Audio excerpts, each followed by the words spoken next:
It's every edgy right-wing guy's worst nightmare. Screenshots of your group chat with the boys get leaked. But now imagine that, instead of you and your buddies, the group chat included the Vice President of the United States, the Secretary of Defense, the Director of National Intelligence, the National Security Advisor, and the head of the CIA. And instead of sending spicy memes, you were describing a bombing campaign on Houthi rebels in Yemen.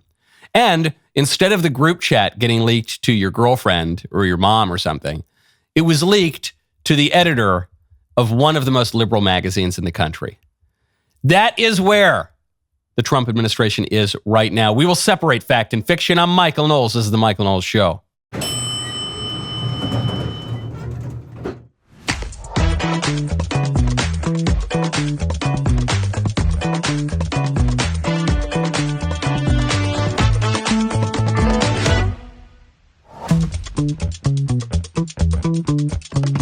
Welcome back to the show. I have never been more satisfyingly proven right than I was yesterday by the New York Times on an obscure little issue about environmentalism that I sounded the alarm on over 5 years ago on this show. I bring the receipts to show you why the Michael Knowles Show is so much more reliable, so much better for expanding your mind than the New York Times is. First, though, I want to tell you about Balance of Nature. Go to balanceofnature.com, use promo code Knowles. Balance of Nature fruits and veggies is the most convenient way to get whole fruits and vegetables daily, especially if you've focused on creating a healthier, happier lifestyle.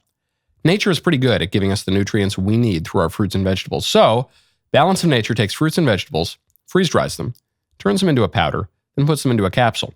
You take your fruit and veggie capsules every day, then your body knows what to do with them. Balance of Nature is just one ingredient of a balanced lifestyle, has no intention to replace a healthy diet, exercise, sleep, or any other healthy habits. It is intended to be used in concert with other healthy habits. I love Balance of Nature, especially, you know me, I am on the road all the time. And I don't necessarily have the big banquet of sweet little Elisa cooking and all the fruits and veggies. I have a cheeseburger or something. So it's kind of nice to know I can get all of my fruits and veggies, one little capsule. Balanceofnature.com. Use promo code Knowles, KNWLES, for 35% off your first order as a preferred customer. Plus, get a free bottle of fiber and spice. That is balanceofnature.com, promo code Knowles. The Atlantic claims to have had war plans texted to it by the Trump administration. That's the headline. The Atlantic. The Trump administration accidentally texted me its war plans. U.S. national security leaders included me in a group chat about upcoming military strikes in Yemen. I didn't think it could be real. Then the bombs started falling. By Jeffrey Goldberg. What happened? The claim here from the editor of The Atlantic, a super duper lib magazine that has attacked Trump many times, is that some of the top administration officials accidentally included him in a Signal chat. Signal is an encrypted messaging service where the messages sometimes disappear after a while, sometimes they stay for longer. It's supposed to be safer than ordinary iMessage texting or regular SMS. And that they're all texting the VP, the NSA, the head of the CIA, the SecDef, and they just accidentally include this liberal journalist. There's no way, right? There's no way. What did the messages say? Very interesting messages. That the title of this Signal chat was Houthi PC Small Group. J.D. Vance, a person with the name J.D. Vance in the group chat, might really be him, might not be, says, at Pete Hegseth, if you think we should do it, that is, if you think we should bomb the Houthis in Yemen, let's go. I just hate bailing out Europe again. Let's make sure our messaging is tight here. If there are things we can do up front to minimize risk to Saudi oil facilities, we should do it. A person who goes by the name Pete Hegseth responds, VP, I fully share your loathing of European freeloading. It's pathetic, but Mike Waltz, the National Security Advisor, is correct. We're the only ones on the planet on our side of the ledger, meaning on our, in the free world and the America-led world, who can do this. Nobody else even close. Question is timing. I feel like now is as good a time as any, given that POTUS directive to reopen shipping lanes. So the Houthi rebels, because they're firing on Israel, because the Houthis are funded by Iran, the sworn enemy of Israel at war in Gaza, the Houthis are firing on Israel, and they're taking over shipping lanes that we and everyone else in the world needs to trade our goods. Somewhat dizzying, but that's why we care about the Houthis. It says, given the POTUS directive to reopen the shipping lanes, I think we should go, but POTUS, the president, still retains 24 hours of decision space. And someone SM, people are speculating, is it Stephen Miller, Deputy Chief of Staff at the White House? Who knows who SM is? As I heard, the president was clear, green light, but we soon make clear to Egypt and Europe what we expect in return. So notice this theme keeps returning to Europe's not doing its fair share. Europe needs to start taking responsibility for this security. Europe benefits from this trade. Europe needs to have some skin in the game. We also need to figure out how to enforce such requirement. E.g., I don't know who E.g. refers to. It's unclear from the chat. If Europe doesn't remunerate, then what? If the U.S. successfully restores freedom of navigation at great cost, there needs to be some further economic gain extracted in return. Pete Hegseth agree. And then you get a bunch of these guys just kind of agreeing. JV, I guess JD Vance, excellent. JR, John Ratcliffe, head of the CIA, a good start. Michael Waltz, NSA, does a little, I like this fist pump, American flag fire emoji. Man, these guys, they are the boys, they are, it's just like yours and my right-wing group chat. MAR, unclear how that stands for. Good job, Pete and your team. Michael Waltz, team did a great job. Great work, all powerful start. Okay, so it's just, giving attaboys around. Is this real? First thought, there's no way this is real, right? However, Jeffrey Goldberg claims the minute he got the chat, he didn't believe it. But then at the predicted times, bombs started falling in Yemen, so he thought it was real. The Trump administration has confirmed the authenticity of the chat. So this raises another question. Did they just accidentally add this journalist? Or was this 5D chess? Some have suggested it is 5D chess because the libs are claiming that war plans were released and this endangered American personnel, and that isn't true. That's just hyperbole. This doesn't read like war plans. Even the more specific details outlined in the chat were just giving a slightly advanced notice of a bombing campaign that most people expected in Yemen anyway. So it's not as though there were actual operational plans here. The libs are just ridiculous about that. Furthermore, even the Atlantic article admits that the libs claim that these senior administration officials coordinating on Signal, on an encrypted messaging service, the libs are claiming that's illegal, that's evading federal records laws, and even the editor of the Atlantic here is admitting it is not uncommon for national security officials to communicate on Signal. So that claim goes out the window. Some are suggesting on the right that it was an intentional leak to signal to Europe that we're sick and tired of them freeloading off of us and they need to pay up, so that this is kind of a 5D chess move in trade negotiations with Europe. I'm a little skeptical of that. That sort of thing can happen and often does happen, intentional leaks to send a message to some other party. However, in this case, the leak makes it look like the Trump administration is sloppy, and usually if you're going to try to send a message that way, you're not going to damage yourself in the mind of the public in the meantime. So I don't think that's real. However, you got to ask yourself how this guy got added. So the theory that seems to be floated in the press right now is that it was Michael Waltz, as DailyWire is reporting this, Michael Waltz, the national security advisor, added the journalist as a Signal connection a few days before he was added to the chat. So was it the national security advisor who added the journalist? Why did he do it? One wild speculation is that, I don't know if I believe this at all, I just kind of saw it floating around, and it's as good as any explanation I've heard so far, that he meant to add through a voice command Elbridge Colby, an administration official, and actually accidentally added Jeffrey Goldberg. I don't know if I buy that, but maybe, you speak things into the voice to text and you can get totally crazy results. So I guess there's enough assonance and almost a rhyme. Maybe, who knows? It'll be investigated. The consequence of this is nil. The libs are going to pretend this totally upended American foreign policy or something. It had zero consequence on American foreign policy. The libs are going to try to compare this to, they're already doing it, they're going to try to compare this to Hillary Clinton's use of a private email server, and the Republicans making a big deal about Hillary Clinton as Secretary of State using a private email server, totally unsecured. They're going to compare that to these top admin officials using an encrypted messaging service. There's really no comparison there. The big problem, two big problems with Hillary's server. One, it was totally insecure. Signal actually relatively is quite secure, certainly compared to the Clinton home server. But the real big problem about the Clinton home server is it appeared as though Hillary Clinton was using the private server because she was also simultaneously raking in zillions of dollars from foreign donors, foreign governments even, through her Clinton Foundation. So the issue with the private server wasn't even just that she was storing classified information in places that were not secure. It was that it, at the very least, gave the appearance that Hillary Clinton was conducting private business and selling American influence for personal private gain. Much the same way that Joe Biden did that when his son was the bagman collecting money all around the world, notably from Ukraine, to peddle American influence overseas. No one is suggesting anything like that for the Trump administration officials. So I think that's totally apples and oranges. What's my takeaway from this story? It's a wacky story. There's no question about that. I'm not going to say there are no questions that are raised by it. Really, I guess the top question is, why would any Trump administration official even have this guy's number in his phone? Nobody should be talking to the head of the Atlantic if you are a Republican official. But I'm just going to take the story for what it's worth. What can we learn from this? The biggest takeaway to me, reading these chats, assuming they're authentic, and the administration says that they are, my biggest takeaway is that J.D. Vance really is who he says he is. And no one's talking about this, really. Very few people are talking about this.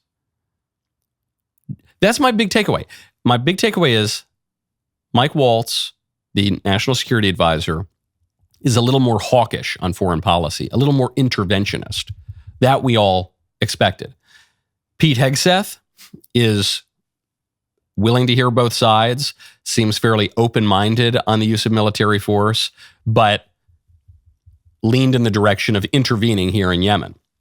Says, VP, I hear your concerns, but look, we're the only ones who could do it. We should do it now. It's in line with the president's directives, but I agree. We gotta weigh costs and benefits. So Pete is open to hearing both sides.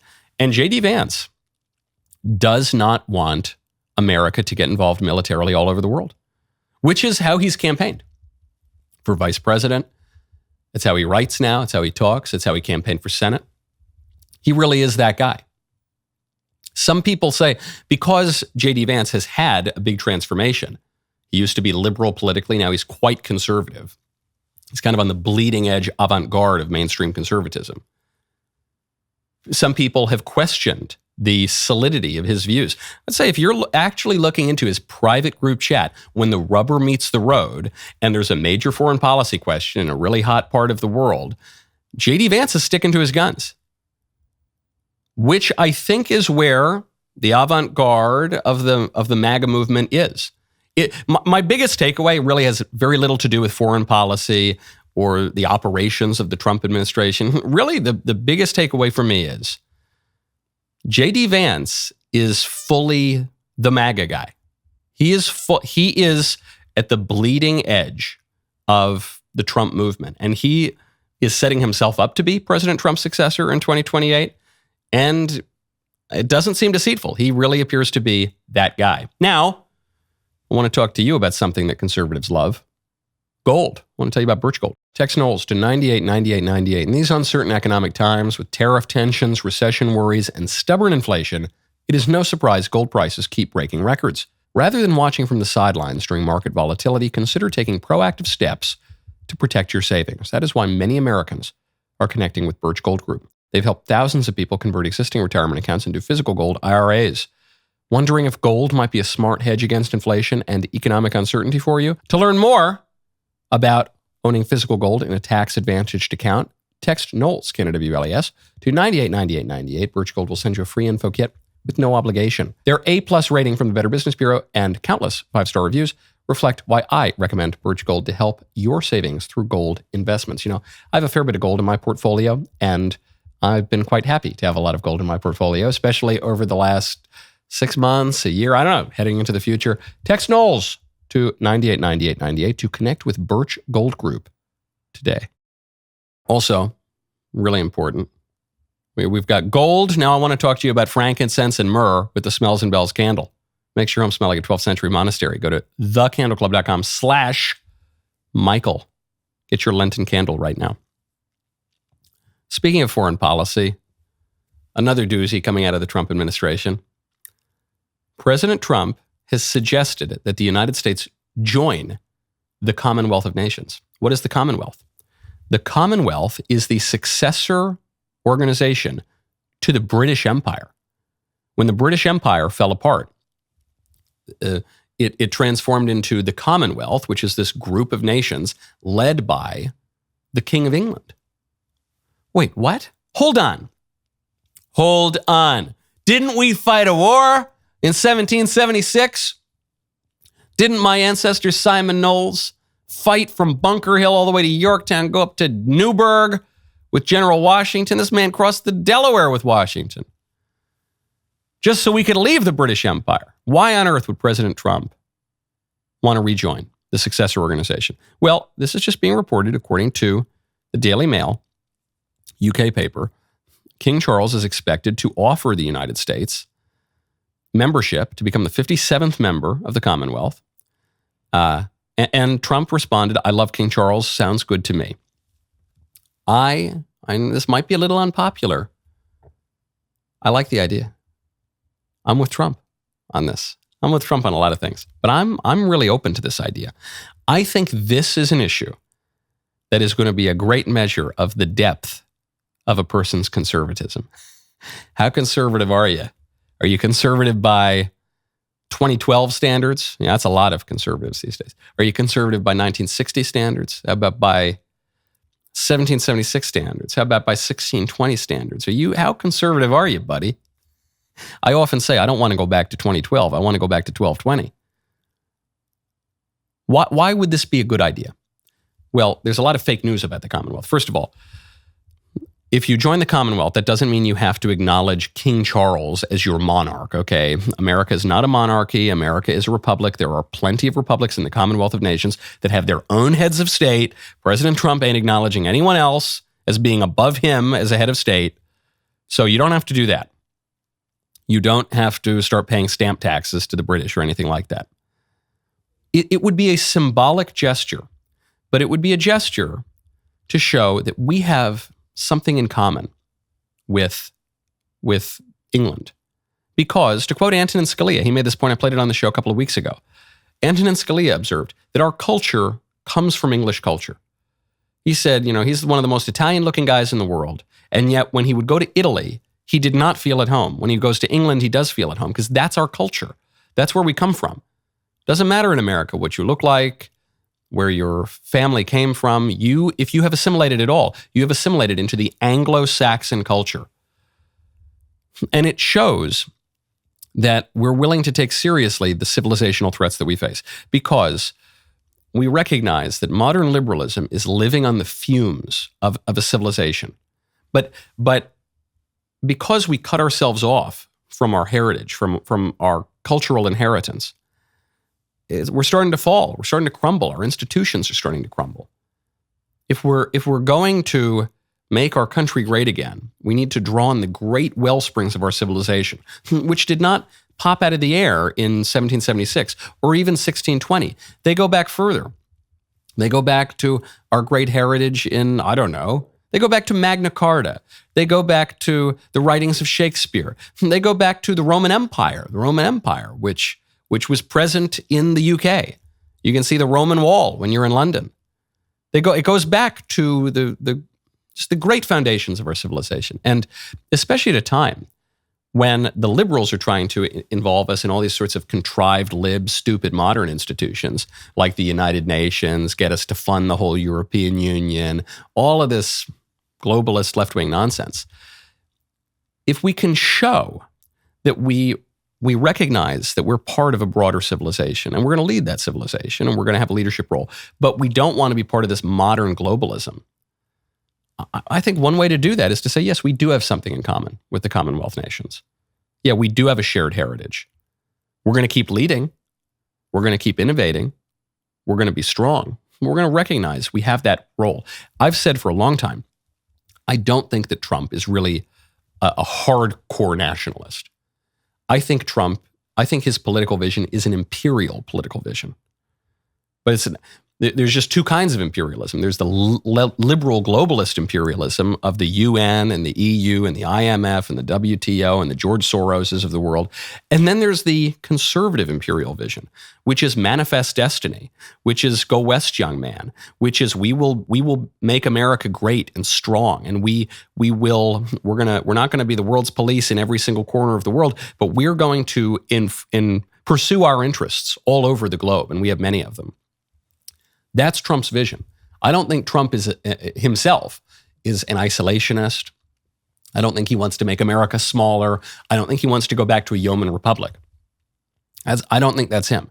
I think he wants to be great and big and expansionist, and he wants Greenland, and he wants Canada. Well, we'll get to Canada in one moment. First, though, I want to tell you about Renewal by Andersen. Text Knowles to 400-400. Are you tired of wrestling with windows that stick, doors that leak, or the fog between glass panes? Well, those rotting frames, warping, and drafts are not just annoying. They're hiking up your energy bills every month. Experience the Renewal by Andersen difference. As both manufacturer and installer of custom-built windows and doors made right here in the USA, they handle everything from consultation to installation. That is why they've earned more 5-star reviews than any other leading full-service window companies, with over 500,000 homeowners recommending their hassle-free approach. Coincidentally, I just had a consultation with Renewal by Andersen about a week ago because I got a door that's kind of coming off a little bit and there's a little gap, and I got another one that doesn't open properly, and I have some water damage on another door. So I said, well, I got to call Renewal by Andersen. They are offering right now a free in-home consultation on quality affordable windows and doors for no money down, no monthly payments, and no interest for a year. That is Knowles, Canada WLES, to 400-400 for a free consultation and to save $379 off every window and $779 off every door. The savings will not last long, so be sure to check it out by texting Knowles, Canada WLES, to 400-400. Texting privacy policy and terms and conditions posted at textplan.us. Texting rules for recurring automated text marketing messages. Messaging data rates may apply. Reply stop to opt out. Folks, what happens when a Christian rock frontman steps into the yes or no hot seat? In this episode, I'm joined by John Cooper, lead singer of Skillet, for a round of stiff drinks and even tougher questions. No dodging, no filters, just yes or no. Does the stereotype rock star lifestyle apply to Christian bands? Well, it shouldn't. We're going to spill some tea? What's going on?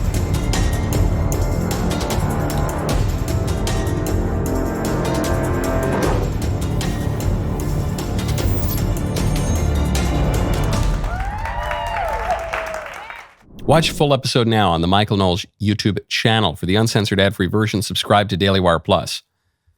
A story closely related to what we were just talking about and the Commonwealth of Nations offer. I think Trump is serious about making Canada a state. So I guess as we join the Commonwealth, we can also take a Commonwealth country away and make it part of our country. President Trump was asked about this again in the Oval Office. Here's what he had to say.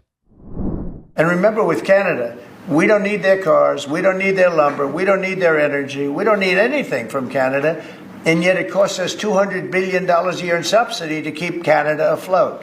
So when I say they should be a state, I mean that. I really mean that, because we can't be expected to carry a country that is right next to us on our border. It would be a great state. It would be a cherished state. The taxes for Canadian citizens would go down in less than half. They don't spend money on military because they think we're going to protect them. There are many things that they do, like icebreakers. They want us to provide icebreakers for them. Oh, that's wonderful. So the Canada, they're very tough traders too.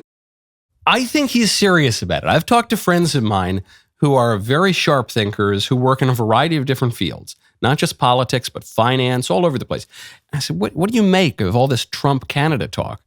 Is he trolling? And increasingly people say, no, I think he's serious. I think he just wants Canada to become a state. Some of them have said that they don't want Canada to become a state because they don't want to be countrymen with Canadians. Listen, I like Canadians. I can't say some of my best friends are Canadians, but I like them. I don't know that many Canadians, but I like them well enough.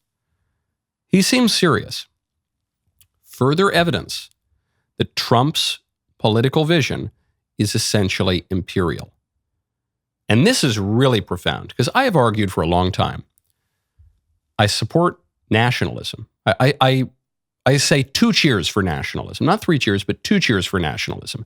I think nationalism is preferable to liberal globalism. You know, the George Soroses, the World Economic Forum, just taking away our national sovereignty and our rights and making us all live in pods and eat bugs and plug into the matrix. I definitely prefer nationalism to that. However, I recognize that nationalism is contrived. It's modern. It's essentially liberal. Nationalism, as we know it today, the world order comprising a system of nation states, is a product of the Treaty of Augsburg and the Peace of Westphalia to end the religious wars in Europe, the religious wars which cracked up what we now call Western civilization, used to call Christendom. So it's the second best. You know, it's a perfectly workable compromise, but I don't think it's the ideal. I certainly don't think it's the natural constitution of politics. I think the more natural constitution is imperial, because borders cannot be permanently fixed as we pretend in the modern nation-state liberal order. Borders can't be permanently totally fixed because peoples grow and shrink. Countries flourish and countries die. Migration does happen. Wars do happen. Conquest does happen. We pretend in the post-World War II liberal order that doesn't happen, and yet it still happens. And it's been happening immediately since we started that order. We started to pretend that such an order were possible. So the more natural constitution of politics, and this is a classical insight, certainly up through the Middle Ages, we've forgotten it only recently, the more natural political order is imperial. Imperial not meaning that we're going to impose some tyrant from the top who's going to dictate every aspect of your life, but recognizing, kind of like feudalism, that there are just overlapping relationships of power and responsibility. And those exist at a really low level. They exist to a higher level. At the higher level, they usually have to have a little bit of a lighter grasp because of the principle of subsidiarity, that decisions that can be made more efficiently and effectively at the lower level ought to be made at such a level. But there are overlapping kinds of relationships of power. This is how we have a nation-state liberal order where we have to pretend that Uzbeki, Stan, to quote Herman Cain, is a nation in precisely the same way as the United States is, but it isn't. America is the global hegemon. We are certainly the empire that controls the West, if not the entire world. Now we're moving toward a more multipolar world, but when we say multipolar, we're still talking about like 2 powers, America and maybe a rising China. And you've got India and Russia kind of playing a little bit on the periphery. And then you have regional powers like Iran and the Middle East. But these are all only properly understood as empires or incipient empires. So when Trump says, yeah, of course I want Canada, it's ridiculous. Canada's not a real country compared to the United States. I think that's the vision he's getting at. And because Trump is not particularly ideological, because he's a gut politician, generally the things he says in politics are just naturally right. Even if they're not the most polished statements of political philosophy, he's just got a good gut understanding on it. Which means I don't think he's going to let up on the Canada thing. All of that is a really long way of saying, I don't think the guy is going to let up on the Canada thing. Now, speaking of other nations close to the UK, Rosie O'Donnell has fled America. In her defense, she has made good on the frequent liberal threat to leave America if Trump is elected. Most of the libs who promised to do that did not do that. Rosie followed through. She moved to Ireland. She does a TV show in Ireland, and she makes a pretty bizarre claim that Elon Musk rigged the election for President Trump. You know, a lot of people did vote for him. Yes. Do you accept their right to do that and their opinion of him? Well, I respect their right to do that. I question why the first time in American history a president has won every swing state. and is also best friends, and his largest donor was a man who owns and runs the internet. So I would hope that that would be investigated, and that we would see whether or not it was an anomaly or something else that happened on election night in America when Kamala Harris was filling up stadiums with people who supported her, and Donald Trump was not able to do that. So it's curious to me. Okay, there are a lot of, if this is true, then that. But the ifs, the premises, seem off. Rosie says Kamala was filling up stadia. Was she really? I didn't notice that. It says Trump couldn't fill up stadia. I was in Madison Square Garden when he completely filled it up, and he was filling up stadia all around the country. Stadia, the plural of stadium. I love the English language, and in this case, the Latin language. That's just a little pretentious rhetorical flourish for the day. Though it's not pretentious if it's not pretend. That's the first claim. Second one, she says, it's a little curious to me that Trump won all of the swing states for the first time in American history. But that wasn't the first time in American history. Ronald Reagan, just to use the most obvious example, Ronald Reagan in 1984 won every state but Minnesota. So he won all the swing states and pretty much every other state. And the only state he lost was his opponent's home state. And by the way, I was speaking to Ed Rollins probably 10, 15 years ago, who ran the Reagan 84 campaign, and he thinks they won Minnesota too. They just didn't sue about it because they don't want to look like sore winners. So just the premises are totally off. But then I don't even know what the claim is. She's claiming that Elon Musk controls the internet. We all know Al Gore controls the internet. He invented the internet. But she says Elon, because he owns the smallest of the big social media platforms, controls the internet. He has internet satellites. He has Starlink. And what did he do? He used a combination of Twitter and his space lasers to zap the voting machines in Pennsylvania and Wisconsin and change all the ballots from Kamala to Trump? That's your working theory? In fairness to Rosie, I had a family member of mine suggest this to me over breakfast. He says to me, dead serious, he says, I have a theory about the election. Some people are going to call it a conspiracy theory. I think Elon rigged it for Trump. It's the same theory that Rosie just suggested. Compare this to 2020. We were told we were evil, terrible election denier, coup d'etat, insurrectionists because we had a few questions about the 2020 election. 2020 election, the libs, in the weeks before the election, changed all the big voting rules, sent out widespread mail-in ballots that are quite vulnerable to fraud. In some cases, those ballots were contrary to the state constitution, as in the case in Pennsylvania. They then took hundreds of millions of dollars from big tech oligarchs who were super lib, who wanted to get Trump out, to fund left-wing organizations that established the ballot drop boxes, in some cases illegally far from county clerk offices. And then the vote count took days and weeks. And we had reports of pipes bursting, and we had ballot watchers who were not permitted to actually look at the count. We had election officials putting up cardboard and poster board to keep the public and the news media from looking in at the count. I mean, regardless of what you think happened in 2020, there was at least a justification to ask some questions, wouldn't you say? Compare that with 2024. Some of those abuses had been curtailed, but all of those abuses cut in favor of the left anyway. But we were restored to a somewhat more normal electoral order. There's no evidence that there was really any chicanery in the election. The best the libs can come up with is Elon Musk with a magic space laser zapping Pennsylvania.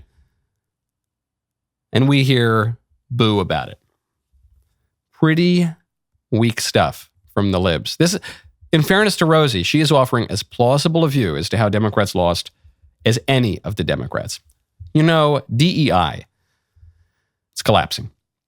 Walmart, Meta, Morgan Stanley, all backing away from the woke agenda because Americans are done playing along. Trump signed Keep Men Out of Women's Sports. The NCAA started to backpedal the next day. University of Maine caved. Columbia is quietly rewriting policy like no one's watching. The left's grip is slipping and they can feel it, but don't pop the champagne yet. They will be back, louder and more radical than ever. That is why the Daily Wire will keep up the fight. This is your media. This is your movement. Join the fight. DailyWire.com/subscribe right now. My favorite comment yesterday is from Kara Thrace, BSG. I work at the grocery store, and about 85% of people use EBT. People spend $100 on candy, soda, and ice cream. I see it every day.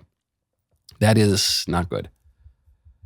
That is not good. I agree. And I got in a little bit of trouble yesterday with some of the really hardline, more libertarian conservatives who said that food stamps, EBT, SNAP should not be permitted for use on anything other than the most basic subsistence foods.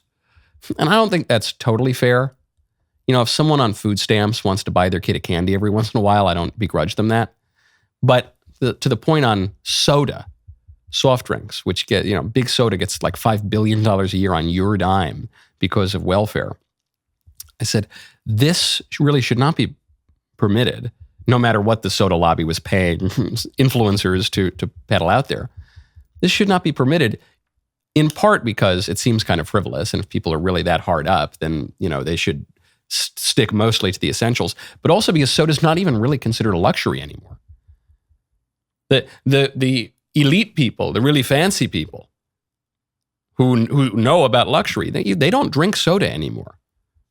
They drink like frilly little, seltzer drinks and kombuchas and things like that. It's really kind of bad for you. We're in the Maha movement, baby. No more big soda. I grew up, my blood type was like Coca-Cola and Snapple, but it's a different era, baby. We're in Maha. Okay, speaking of our national health, here's a really disturbing story that just came out from NBC News. 1 in 5. Oh, actually, sorry, this study came out a while ago, but it's cropped back up in the public discourse because we're all talking about the population decline, the breakup of the American family. The study from all the way back in 2011 showed that 1 in 5 American mothers have kids with multiple fathers, which is not ideal. There are hierarchies of good and bad. So at the very least, you could say, well, these women having kids with multiple baby daddies is better than them killing their kids through abortion, because abortion is now so promoted. I guess we need that little caveat. It's better to have the kid, even with multiple fathers, even out of wedlock, even than to murder the kid. But that's a pretty low bar. Not ideal for the mother, certainly not ideal for the kids, not ideal for the father to have kids out of wedlock. Study shows 1 in 5 of all American moms have kids with different birth fathers. Researchers, when they look only at mothers with 2 or more kids, the number's even higher. 28% of them have kids with at least 2 different men. As a postdoctoral fellow who worked on this said, to put it in perspective, this is similar to the number of American adults with a college degree. It's pervasive. And 43% of the women with kids with multiple dads were married when their first babies were born. Now, since 2011, when that study came out, probably another reason the study is going around right now, the numbers have gotten worse. And why? What is at the heart of this? Well, that last part there, 43% of women with kids with multiple dads were married when their first babies were born, mean that a lot of this comes from divorce and remarriage, or divorce and having kids out of wedlock.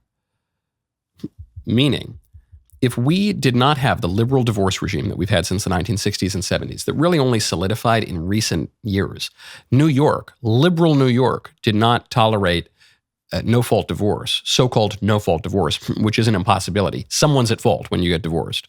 When you vow to stay together for life and then you don't, it's somebody's fault. But they didn't have no-fault divorce until 2010, 2011. So this is relatively recent. And what do people say? What do the libs and the squishes say? They say, oh, well, who cares? Just consenting adults. What business is it of yours if people want to get divorced? Well, a consequence of that, a direct consequence of that, is now many mothers, in 2011 it was 1 in 5, now it's more like 1 in 4 or more, U.S. mothers have kids with multiple fathers. Well, what business is that of yours? It's just consenting adults. Well, it's not just consenting adults, it's kids who now have to deal with this. And when kids are raised in unstable households, when they're raised in single-parent households, when they're raised with stepmothers and stepfathers, they have worse outcomes, worse educational outcomes, worse social outcomes, worse marital outcomes themselves. So it's not just a matter of consenting adults. Well, what business is it of yours how these people's kids turn out? Well, it's actually a lot of my business. The state has an interest in how the next generation of Americans turns out. I have an interest in how people in my community turn out because I live in society. And because I can reason about justice in the abstract, because I'm a rational creature who can participate in a self-government. That's the premise of our civilization, okay?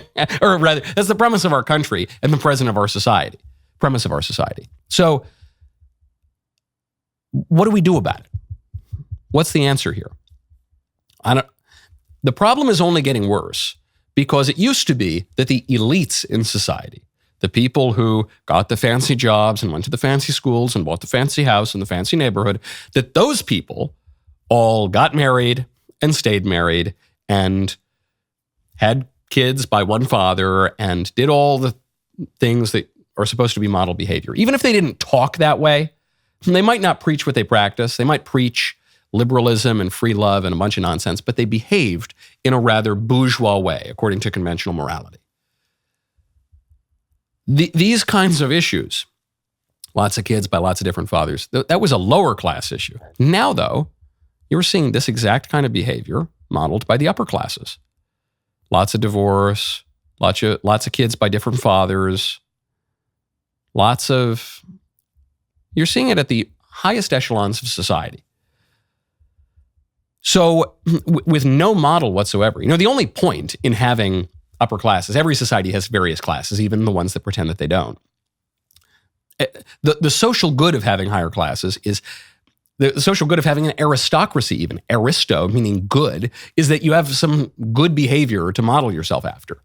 But now the aristocracy is not good. They don't model good behavior. This is part of the cycle of regimes when the aristocracy turns into nothing more than a selfish oligarchy. They're pursuing not the common good, but the private interest. So what do we do about this? Well, we have to recognize the way to turn around a social pathology such as this is to recognize it is widespread. There is grace. There is forgiveness. We can improve.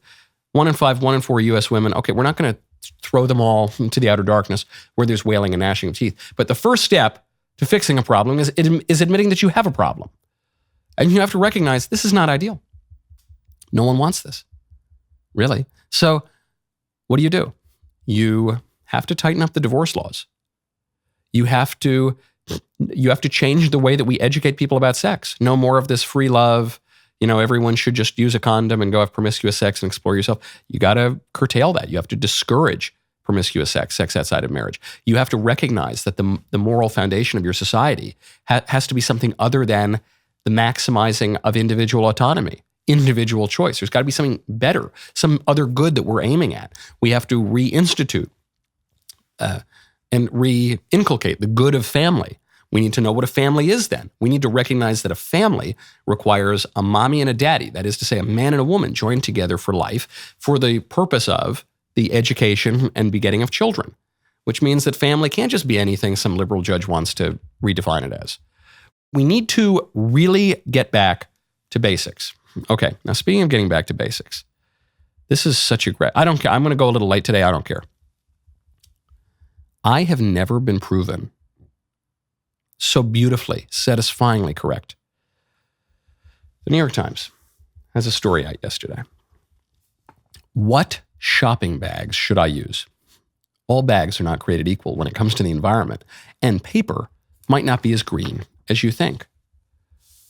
I won't read the whole article. The upshot is that in recent years, the libs, who all read the New York Times, have been banning single-use plastic bags from the grocery stores. The good shopping bags that you've used for much of your life, banned, because they're bad for the environment, we are told. So they use paper bags, they use cotton bags, canvas bags, and so they make you buy some stupid bag when you check out. New York Times now admitting, actually, the most environmentally friendly bag that you can use at the grocery store is the single-use plastic bag. Who could have told you that 5.5 years ago on this very network? I turn you to The August 20th, 2019 episode of your favorite podcast. You would have to reuse a paper bag, a paper grocery bag, 3 times if you wanted to bring its environmental impact down to the level of a single-use plastic bag. Now, do you ever reuse paper bags? No, nobody does. You just throw them out. Ironically, you do reuse the environmentally pretty fine plastic bags, but you don't reuse the paper bags. So they're actually much worse for the environment. Why is that? It takes a lot more energy to make the paper bags. You have to create the pulp, you have to manufacture the paper bag, and in all of that energy and all of that time, you could have just made that single-use, very thin plastic bag from oil. 1,299 episodes of The Michael Knowles Show ago. You know how much I hate to say I told you so. Your favorite podcast host broke this story. Did I break it? I thought it actually was kind of common knowledge among people who cared to look into these things. And then 5.5 years later, the New York Times gets the message. Had you, I don't know when you started listening to my show, had you been listening to the Michael Knowles Show then, you would have known the breaking news from the New York Times, the paper of record, 5.5 years early. I want that to be the commercial for the Michael Knowles Show. That know the future 5.5 years in advance. Today is Tee Tuesday. The show continues. Now, you do not want to miss it. Become a member. Use code Knowles at checkout for 2 months free on all annual plans.